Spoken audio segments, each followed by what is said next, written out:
안녕하세요.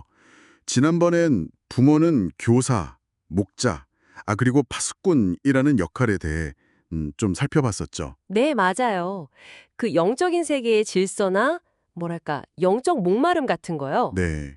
어거스틴이나 베네딕트 같은 신앙 선배들의 경건 훈련 중요성도 짚어봤고요. 부모가 영적으로 깨어 있어야 자녀를 제대로 지킬 수 있다, 뭐 그런 이야기였죠. 네, 맞습니다. 오늘은 그 연장선상에서 부모의 또 다른 핵심 역할, 바로 자녀를 이끌어가는 인도자로서의 부모에 대해 좀 더 깊이 이야기 나눠보겠습니다. 인도자요. 시편 23편 말씀이 딱 떠오르네요. 그가 나를 푸른 풀밭에 누이시며 쉴 만한 물가로 인도하시는도다. 네, 그렇죠.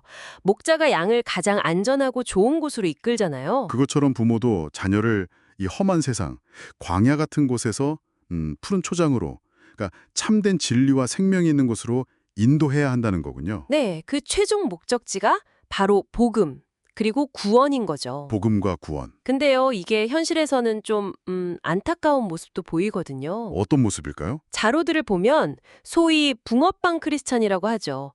겉모양만 있고 속은 비어있는. 내용 없이 형식만 남은 신앙이요. 네, 심지어 통계적으로 교회 다니는 분들 중에 31% 정도는 구원에 확신이 없다고 하고요. 31%나요? 생각보다 높네요. 그래서 근조 크리스천이라는 말까지 나올 정도니까요. 우리가 정말 자녀들에게 그 목적지, 선명한 복음에 제대로 전하고 있는지 좀 돌아보게 되더라고요. 특히 아이들은 어른하고 신앙을 받아들이는 방식이 좀 다르잖아요. 맞아요.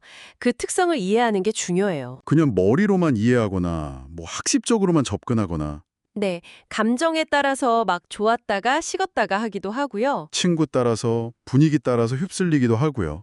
환경적 요인이 크죠. 그렇죠.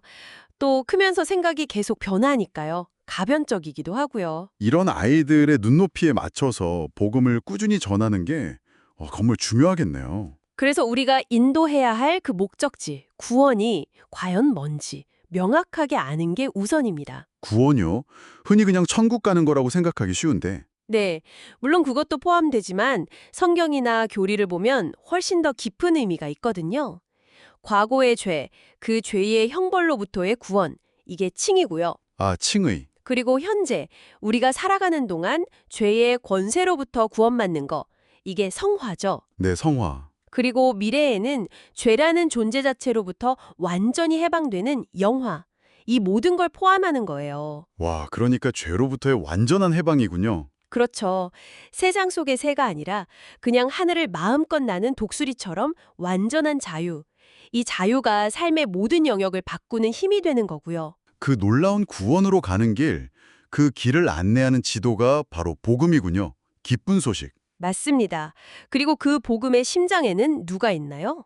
바로 예수 그리스도죠. 네, 그분의 존재 자체, 또 성육신하시고 십자가에서 죽으시고 부활하시고 승천하신 그 모든 사건, 갈라디아서에서도 경고하잖아요. 다른 복음은 없다고. 아이들한테 꿈이나 비전, 좋은 성품, 이것도 다 중요하지만 결국 최종 목적지는 예수 그리스도를 향해야 한다. 이 말씀이군요. 네, 그 어린이 찬양 있잖아요. 돈으로도 못 가요. 참 단순하지만 핵심이죠. 맞아요. 복음 자체는 정말 단순 명료해요. 그리고 이 복음, 이 구원을 내가 경험하면 그걸 다른 사람에게 전하고 싶어지거든요. 그게 바로 전도죠. 전도. 단순히 교회 데려오는 걸 넘어서는 거군요. 그렇죠. 예수님 자체를 전하는 거예요. 예수님의 마지막 명령이기도 하고요. 이게 또 재미있는 게 내가 구원받은 기쁨이 있으면 그게 전도의 동력이 돼요. 구원받고 복음을 알고 전하게 되고 그걸 통해 또 다른 사람이 구원받고 이런 선순환이군요. 네, 바로 그겁니다. 근데 여기서 또 중요한 게 이 복음이 그냥 주일 하루짜리 아니면 그냥 교회 활동 이렇게 삶의 일부에만 걸쳐 있는 게 아니라는 점 같아요. 오, 정확합니다. 그게 아니라 삶 전체를 아우르고 변화시키는 힘, 복음으로 통합된 삶이죠. 부모가 먼저 그런 삶, 복음 안에서 누리는 기쁨 이런 걸 보여주는 게 사실 가장 강력한 인도가 아닐까 싶어요. 100번 맞는 말씀입니다. 그래서 자료에서도 강조하는 게 가정에서 자녀의 구원 문제를 다룰 때 막 다짜고짜 복음부터 들이밀지 말라는 거예요. 그럼 어떻게 해야 할까요? 먼저 복음적 라포를 형성하라고 해요. 신뢰 관계죠. 신뢰관계. 네. 자녀 영혼에 대한 꾸준한 관심, 기도, 또 영적인 목표를 함께 세우고 깊이 대화하는 거. 이게 먼저라는 거죠. 그렇군요. 관계가 먼저군요. 그런 다음에 자녀의 상태를 잘 진단하고 뭐 신자인지 비신자인지 아니면 확신이 없는지 거기에 맞춰서 복음을 제시해야 한다는 겁니다. 그냥 무작정 십자가 불빛만 늘리는 속빈 강정 같은 그런 가두리 양식장 같은 신앙이 되지 않도록 조심해야겠네요. 네, 맞습니다. 그런 깊은 고민과 노력이 필요해요. 부모는 자녀를 위한 인도자.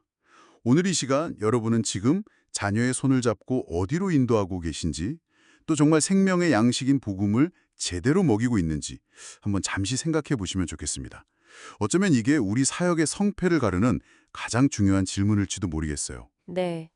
다음 시간에는 이어서 부모는 공급자이다 라는 주제로 넘어가서요.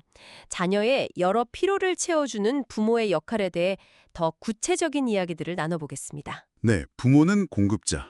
다음 시간도 기대가 됩니다.